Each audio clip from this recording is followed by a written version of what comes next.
Morning everyone, welcome along to Forever United TV, welcome along to the live show. Weekend is here, football is back, FA Cup straight into Premier League. This morning, first of all, before we get into any football, I want to talk about Hugo Ekitike from Frankfurt. I've bided my time, I've sort of hovered around the subject, listened to what some people have said, looked into some reports, read a little bit more.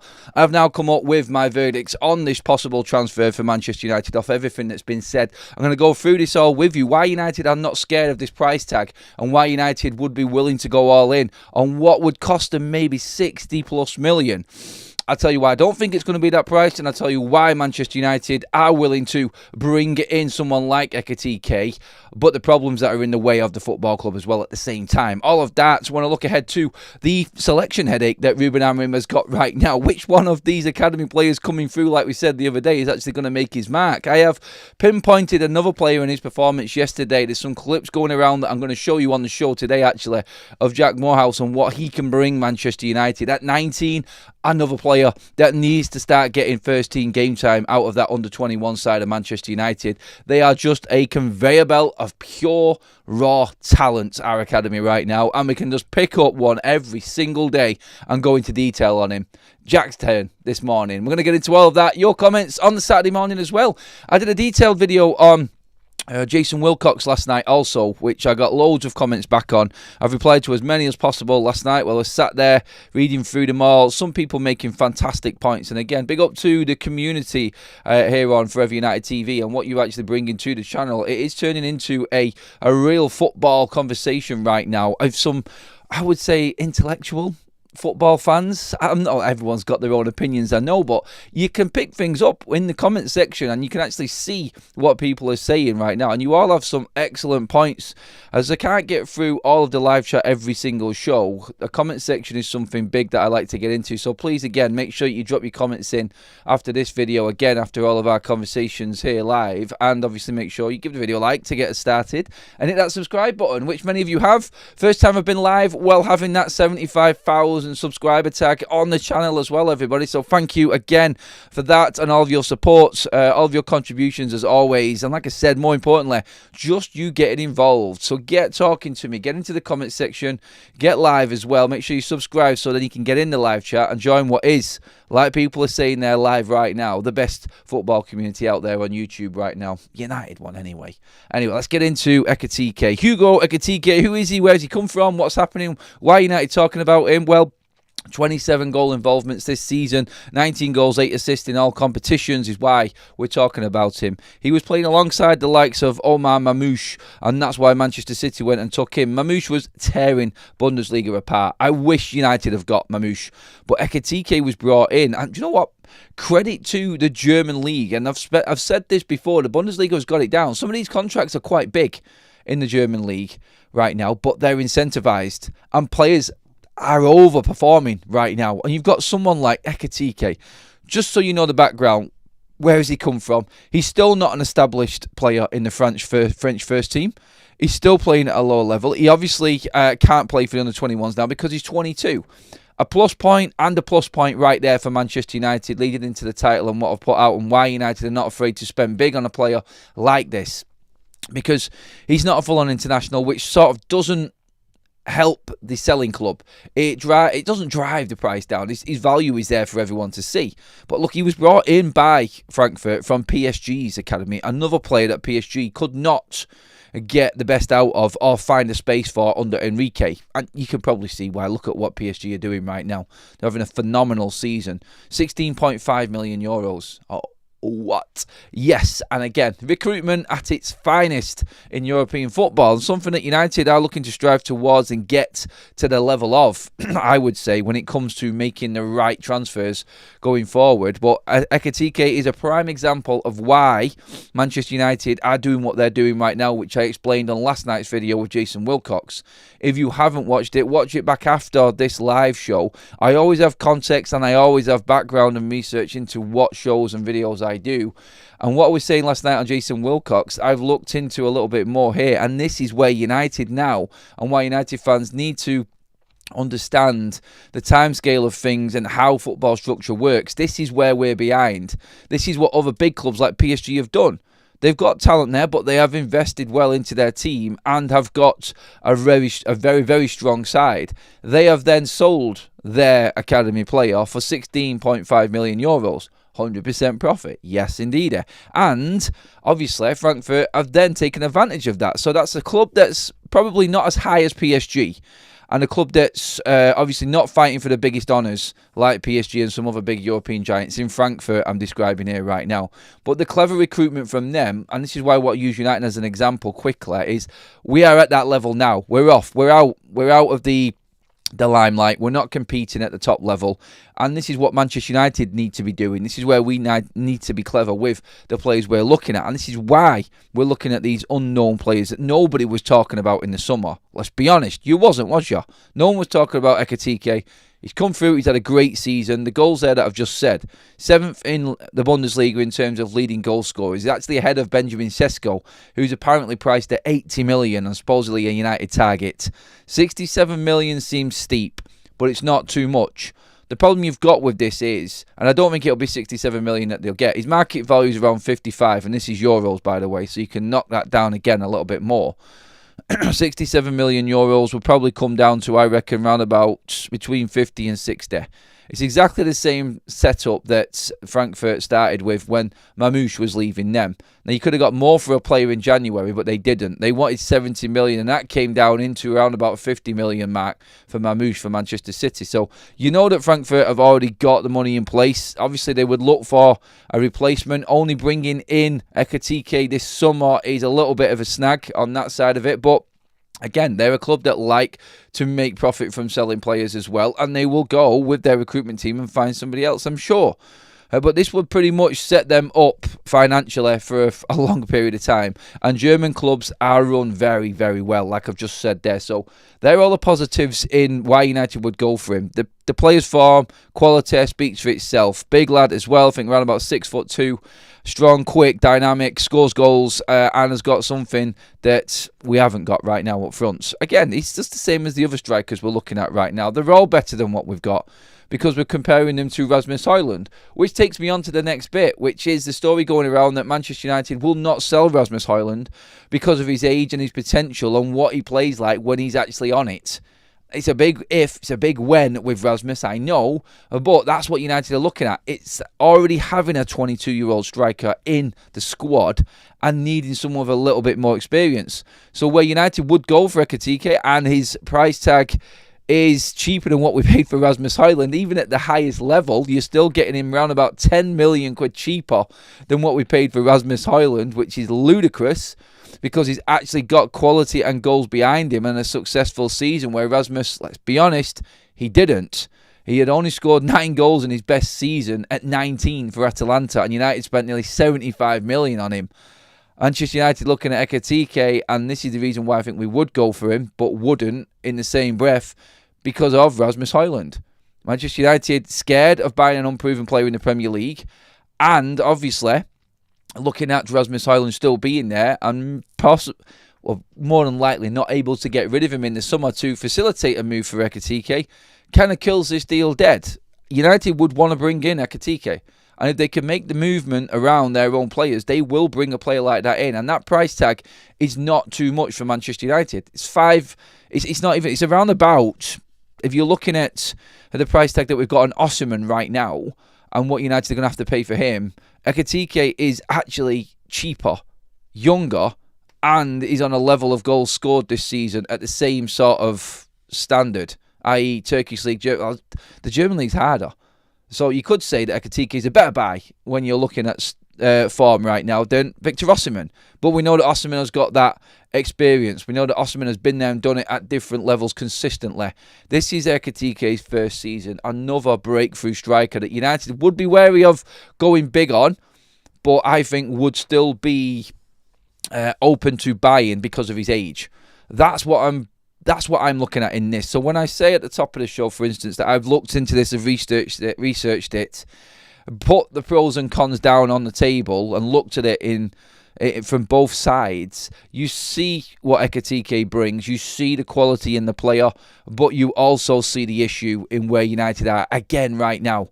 And it's why I've brought in Jason Wilcox into this, because this is a player that United should have bought before he had this season. And these are the players that United are trying to find right now.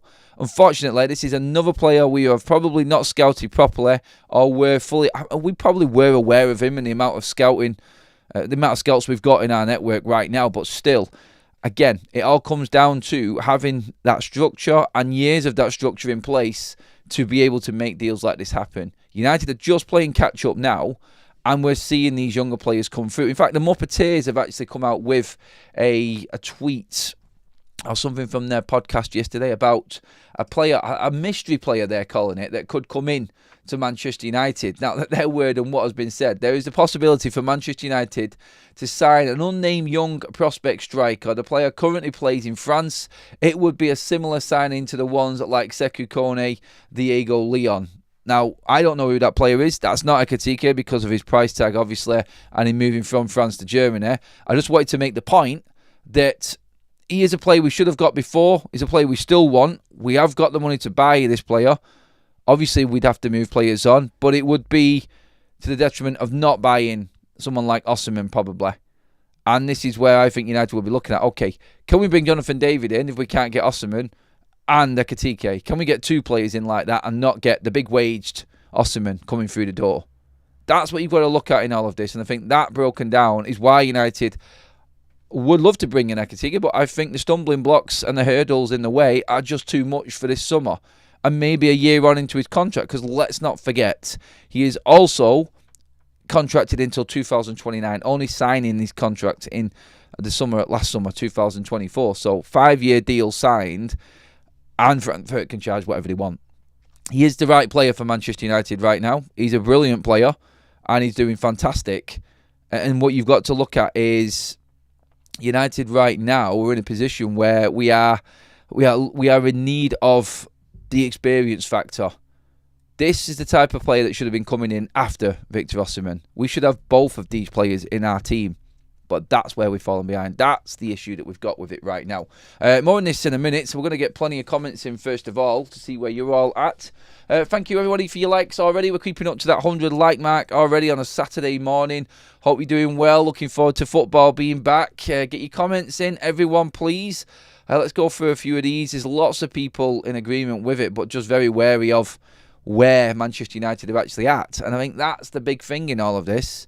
It's actually getting to a point where you can actually say that United can comfortably go out and buy this player, knowing that there is a squad already there for this player to walk into. And that's what we've not got right now. It's still a little bit of the unknown. And then don't forget, the agents then come into this. The agents come into the reckoning and are talking to the player like, yeah, it's a big club. Was a big club. Are we at the right age to progress with Manchester United right now? Because that's what you're going to have to do. You're not walking into a big club here that's going to give you a trophy. That's definitely not what's going to happen. These are the conversations that happen, obviously. And with it being a young striker, again, this is why United would invest into him. They won't be paying as much as they paid for Rasmus Højlund.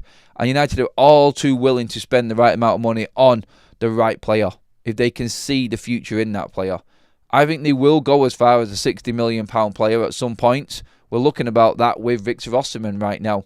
I think it will be Osimhen. I still go with Victor Osimhen. Like we said last night, and the news was coming out again, the same story circulating constantly every single day now is that Osimhen is all right moving to United without European football. Victor Gyökeres isn't. So the question comes, would Manchester United even think about going back in for Gyökeres if we manage to win the Europa League and get into the Champions League? And I think the answer to that is no, because because he's going 27 and it's 60 plus million. We would only spend that money if it was a younger player that had future prospects as well. Historic says, Adam, we must not forget that we're probably not going to be in Europe next season, which means we won't need a big squad, promote 3 players and sign 4 players. You're pretty much copying what I said yesterday there, mate. And you know what? I can't disagree with it. It needs to be 4 players that walk into Manchester United's first 11, get rid of all of the crap, and then let's see some of the academy players come through as well. His international teammate Ekitike has 26 goal involvements in 35 games for Lyon. I know, mate, there's only so many times you can mention his name before we all get sick of his name now. We know you like him, and he is a great player. You're right, mate. There you go. There's your mention on Ekitike. You've been banging on about him for ages, mate. I know. He is a quality player. Frankfurt will want stupid money for him. Get David on a free, says Daryl. I don't think it is stupid money. I think that price could come down. I do. I mean, 67 million euros is what? It's under 60 million, isn't it? So it's a lot cheaper than what we were buying Rasmus Højlund for. But again, it highlights the fact that this new structure in place at United right now, a new recruitment team, would have actually laughed off what Manchester United were doing back in the day. The prices in theory should be going up. But Manchester United, because we've overspent so much in previous years, the prices that we're paying for players are coming down. See how ridiculous it was in what we were actually doing back in the day in our transfer windows. Madness. Adam, you're knowledgeable chap. Normally, but Ekitike was scoring goals for Rennes before PSG bought him. Not a PSG academy player. Newcastle had agreed a deal to sign him. Look, sorry, I was just going off some information that I was given before, Benny, so don't worry, mate. But thanks for the update on that, pal. Looking into it and what he actually is, yes, you could say he was at Rennes, but obviously he was brought in as one of them younger players by PSG. And that's what I'm talking about as well in this. So you can talk about how these big clubs have used the younger players to make themselves money as well. And PSG are in a position where they can actually pay over the top prices for them. Look, they paid, 28 million for Ekitike back in 2023, and it didn't work out. There was something that happened with this deal. But PSG are already in a position where they can afford to then let him go to Frankfurt for 16.5 million a year later.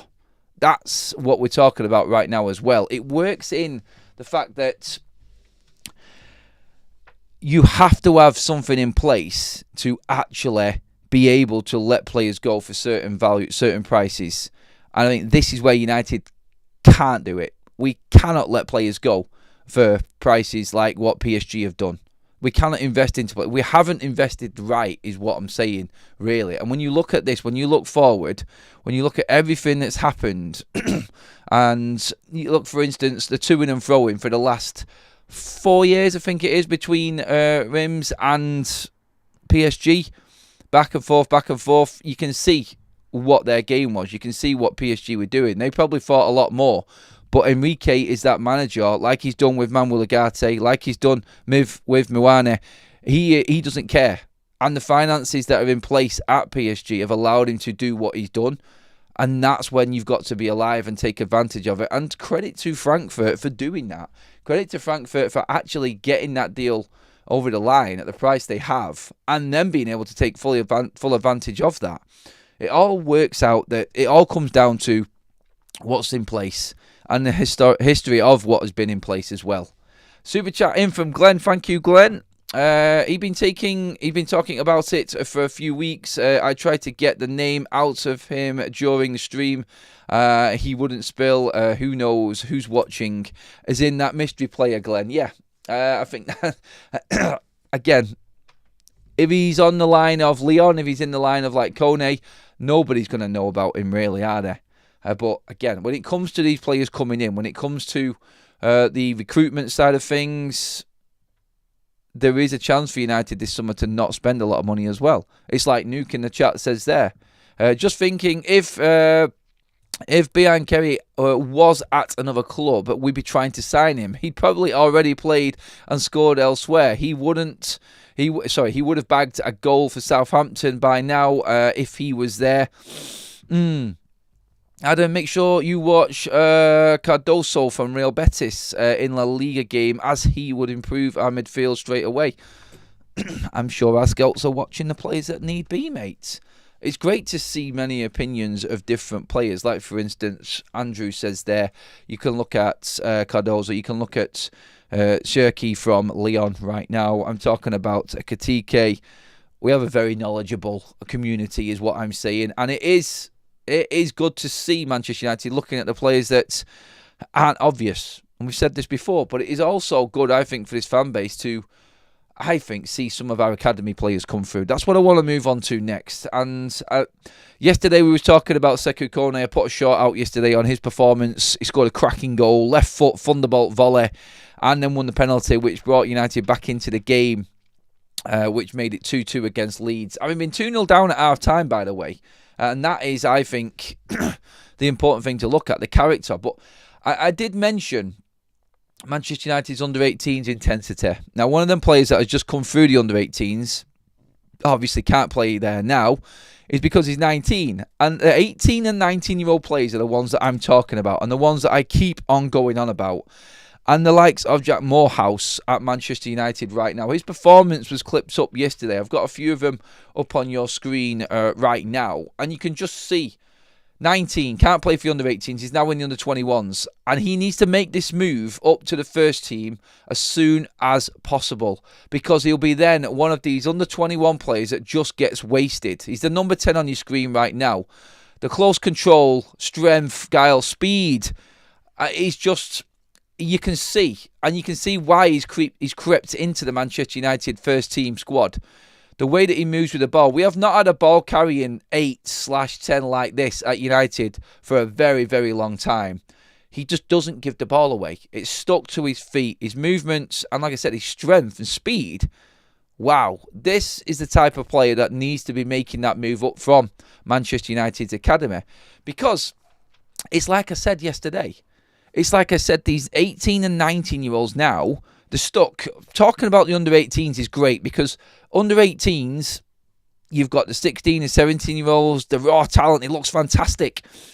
But if they've not made that loan move or step up to a first team, by the time they've turned 18, you're worried about them not actually doing anything. Because I've said this before, the under-21s at Manchester United and at every single football club, I think, is a waste of time.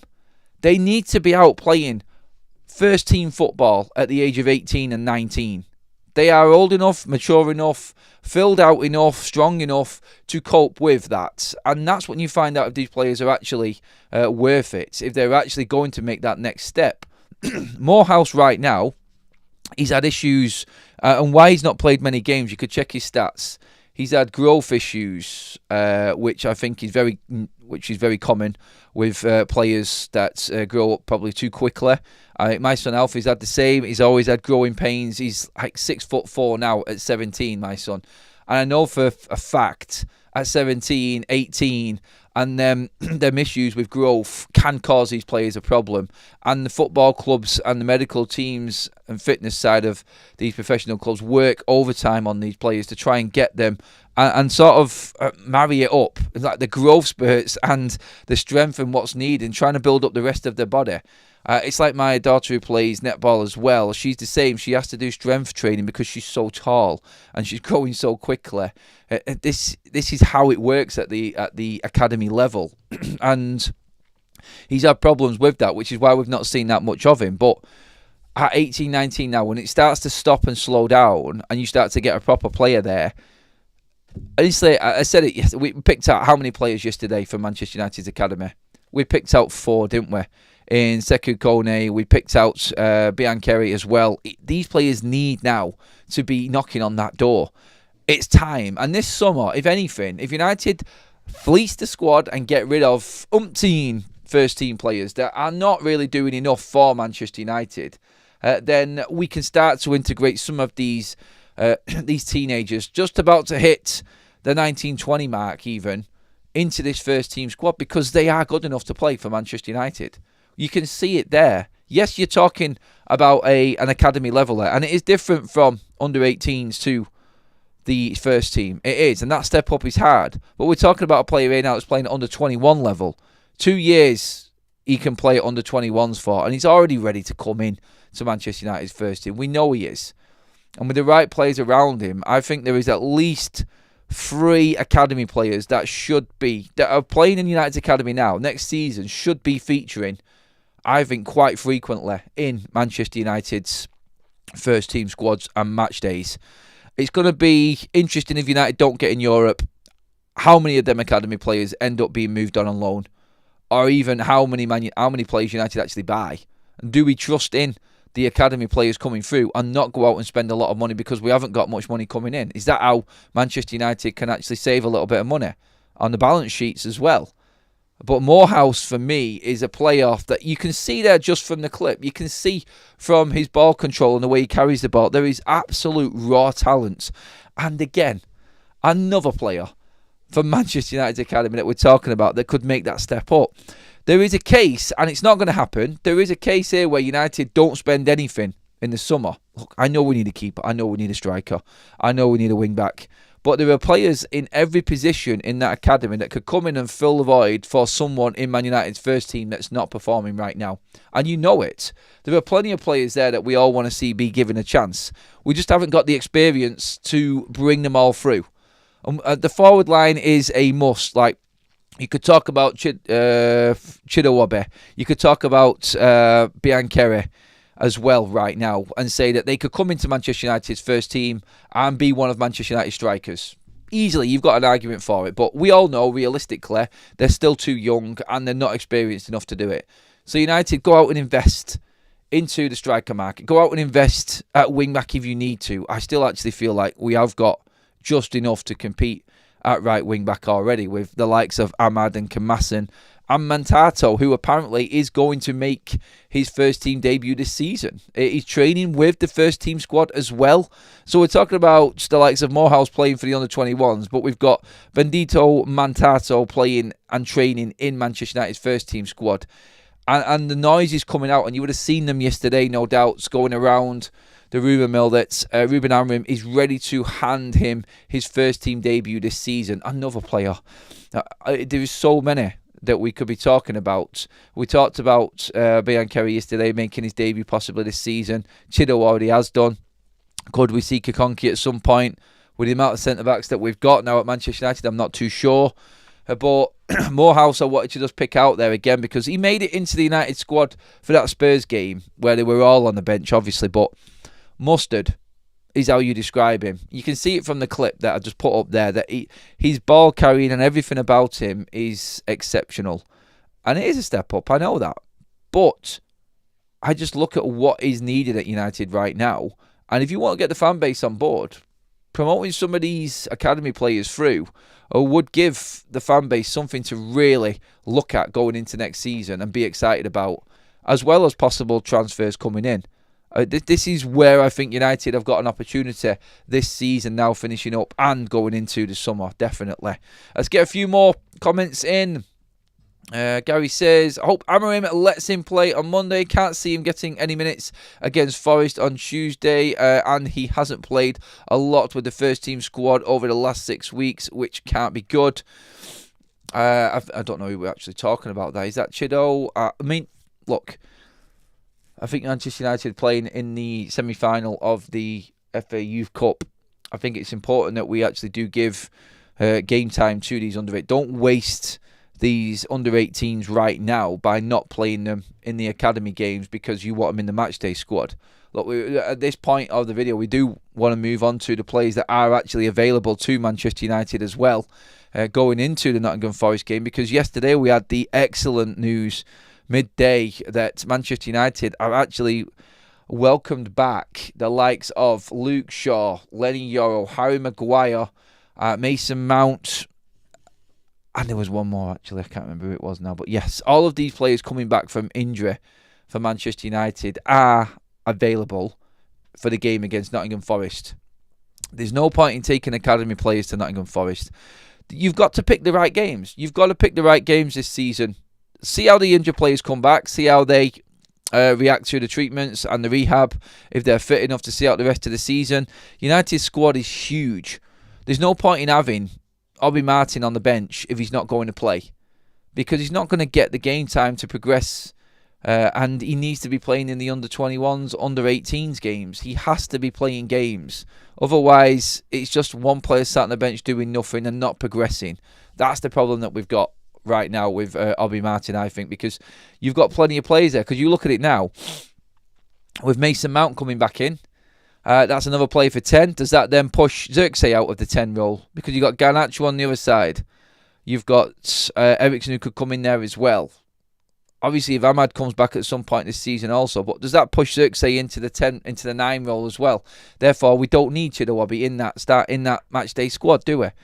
That's what you've got to look at, I think, in all of it. And I think right now, with the amount of players coming back in, I think it's all going to come down to what players are sold in the summer and how many academy players come through.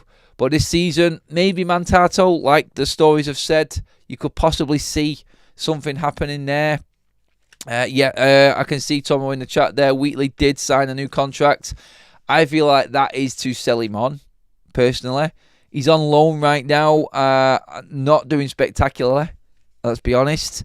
I think Manchester United have contracted certain players. I think a few of them will be sold to try and make profit in the summer, because they're not going to make it. The under-21 players right now, I think the likes of Dan Gore, the likes of Mavo, other player, Ethan Enes, Ethan Wheatley, all of these types of players are just not going to make it. They're not going to make it at Manchester United. There isn't the time. It's the other players. It's the under 80. It's the younger ones. And I know that Wheatley's 19 also. And I know there's a few of them that are just turning 20. And there still might be the opportunity. But you would have known by now if they're actually going to make it. And unfortunately, the likes of Dan Gore and his injuries that keep on coming about is what is going to stop him making it at Manchester United or even breaking into that first team.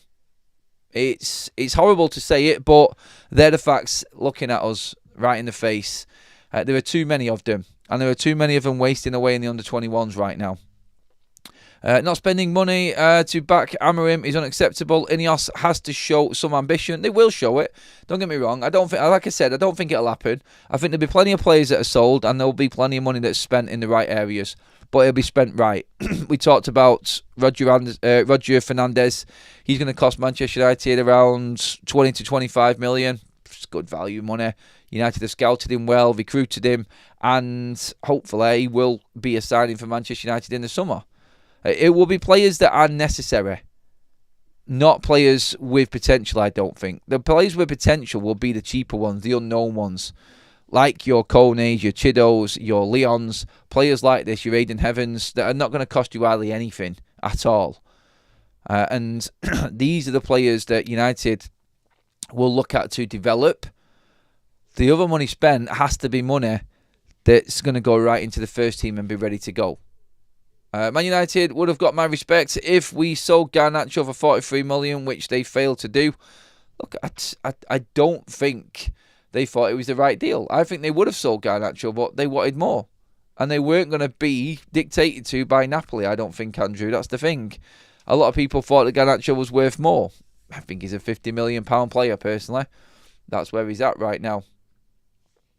Let's see what else we've got. Injury has hampered Gore, cracking footballer. He is. It's absolutely destroyed him, hasn't it? It's absolutely destroyed him.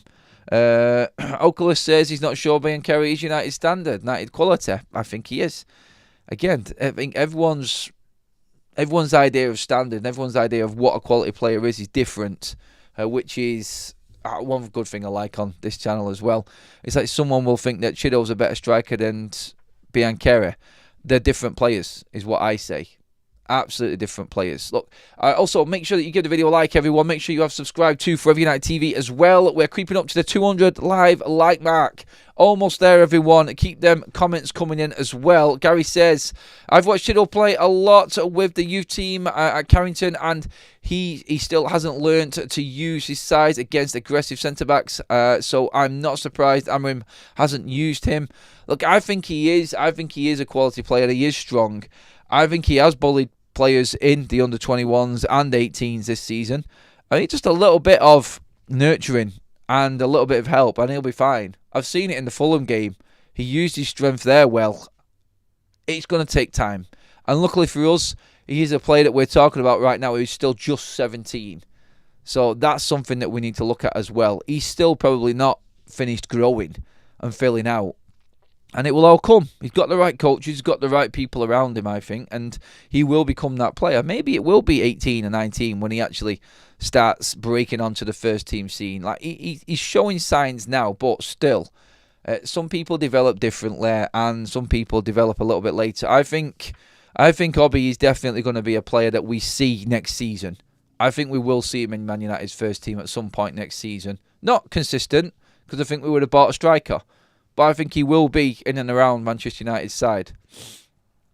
I think there is a chance still that he goes on loan as well. I do. And that'll be interesting to see what happens there, because that would be exactly what I've just said United should be doing, in letting these players go out on loan and gain experience. And I think that is something that this club has just got completely wrong over the years. And I think we're playing catch-up on that side as well. More comments coming in. Silverback says, he has got quality, but he needs time yet. We will see more of him next season, I think. Same as what I said. Peter says, if we stay with Osimhen, you know what we are getting. It's at least 25 goals a season. Exactly what United need right now. And I said this yesterday. I'll say it again. I think if Osimhen is brought in at Man United, we will get top 4. We will definitely challenge for top 4. That's how good a striker I think he is. It's a bold statement from me, but that's just my opinion on it as well. You can shoot me down and say I'm wrong all you want. It's okay. You're allowed to have an opinion here. So I just feel like that type of player, giving you the guaranteed goals, and I know we will create chances for him, and I know he will finish them. That will be the difference for Man United from where we are now, really competing next season. I would be absolutely buzzing if we got Osimhen. It would be a fantastic statement signing for United in the position that we're in right now.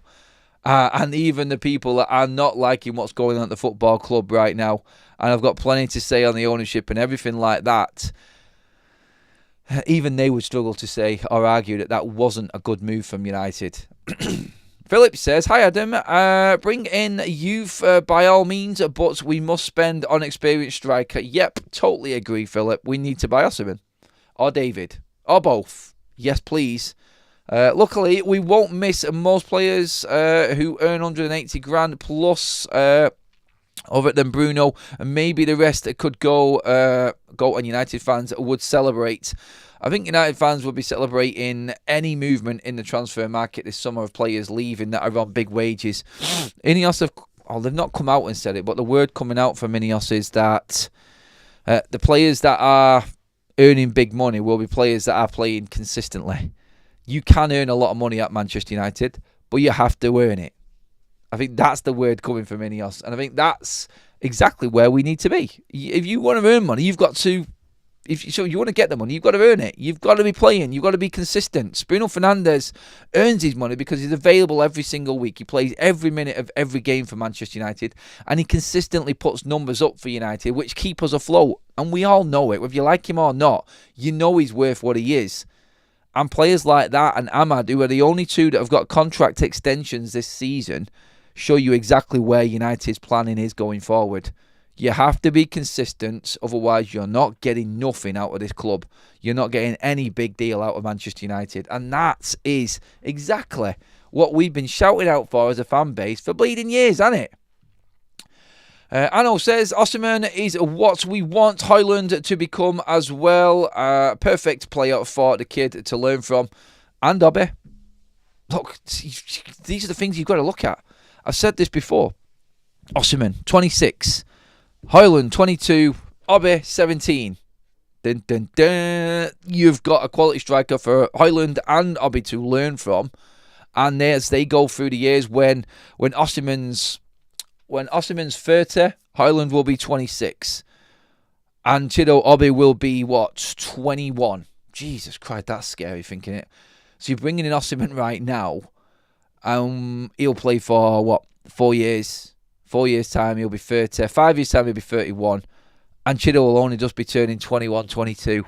Is that not the right signing to make in the development side of things? And that pathway, you're learning from the best and you're there ready to replace the best. If Højlund cannot get any better than what he is right now, with that type of striker to learn from, then he's not going to work at United. He will be sold. But then you've got another player coming through. And this is where United would then go back to what I said at the top of the show and look at someone like Ekitike, who is doing it right now at 22. And you've got players there then to cover you for the next decade in that position. Look at the centre-backs right now. You've got a 19-year-old and an 18-year-old that United fans would absolutely be buzzing to see playing right now. You could say, look at it right now and go, United have got Heaven, you've got Yoro, and you could put De Ligt in, the leader in between them two. and you would feel very, very confident in that side. But you've got an 18 and a 19-year-old at centre-back. Look, you've got mid-20s all the way across in Leachart, Mazraoui, and De Ligt. Still years to come. So it's like when De Ligt turns 30, all of a sudden you're looking at heaven, and he's literally, 22? Do you know what I mean? You're learning off them experienced players. So at the back, we've got it. We get the right striker in. That's what we'll get there. Bruno Fernandes, Manuel Ugarte. The midfield's a different animal altogether. I think that needs the most work in terms of the right recruitment than any other area of the pitch. I think that's the awkward one for United, because I don't think there's an out-and-out position for Mainu. I think Collier's ahead of Mainu right now in midfield. I think Mainu has to look at maybe fighting for that number 10 spot. I just don't rate him as an 8 in this Amorim system. But there is a spot for him in that number 10 role, because he does flourish there. And if you've got a player like him who's going to bag you goals from the edge of the box and arrive late, like he has done nearly for every single goal he scored for Manchester United, then that's the type of player that you want to be investing in too. Can you harness Mainu's skills in a number 10 and make him that ultimate player going forward with years under his belt? All of this is where Manchester United right now, if they grab it with both hands and work it right, get rid of the right players, bring the right players through, there is a real foundation there for United to be successful with the players that we've already even got without investments. Investment is needed. I keep saying without, not saying that we can get away with it. It's just when you look at what we've got, we can survive if you get it right. But we can go to another level if we get the recruitment right and bring in the right players in these areas to help all of the players that we have actually already got, which are decent. Do you know what I mean? That's what I'm saying about it. You think Osimhen will complain a lot if United aren't as far along as he would hope when he joins? No, is the word from that. And that's the stories coming out, actually, Ross, that he is completely happy with where United are at. Doesn't need European football, and we can bring him in happily, and he would give us absolutely everything. I think, I've said this before, the recruitment side of things, they can be very clever these days and put clauses in contracts. Within 2 years, Osimhen will be, 28, and can move away if he wants, if United are not competing at a certain level. But the recruitment side and the director of football and sporting director, like I was talking about with Jason Wilcox yesterday, and the job that he does isn't just what everybody sees. It's working out different permutations and situations that could happen. Bring in Osimhen. 2 years in, United are still not in Europe. He's not happy. We have to sell him. The director of football, or the technical director, would have already worked out a plan for that happening. Whereas before, United had bankers just throwing money in the air and hoping that it stuck to something, and that player turned out to be the right one for United. Structure. This is what I keep on banging on about. There is things that are happening behind the scenes at United that we don't see, that are ready for situations that could arise coming up into the next few years. But because you've got football people there right now, they see these things happening, and I've got things in place to counter it. But nobody wants to talk about that. Nobody wants to talk about the good work that's going on behind the scenes, because it's all bad. And yeah, the season has been shit, but we are seeing light at the end of the tunnel with a lot of things at the club. And you cannot tell me that we're not. Look, in terms of football, I'm going to go and watch Alfie play right now. Big league game again this morning for FC United. So thank you, everybody, mods and members, for helping out in the live chats. You've been absolutely bang on the money today. I can see loads of comments there from Jonathan, Graham, and other people in the chat I just cannot get to. So please do drop your comments in below on the comment section once the video is finished. I'll have a scout through them a little bit later on as well, and see how well you are as well. Later, well, you are as well. I'll see how much listening you was doing in the show, because the Wilcox one was brilliant. So same again, everybody, with them comments on this. Give the video a like on the way out. We did just pass the 200 live mark. Thank you, everybody. And I will see you all later. Subscribe to Forever United TV. I'll see you on this evening after the football is all finished. Live again tonight. Not to pre-record, so back to live tonight. Plenty to talk about later, no doubt, as well.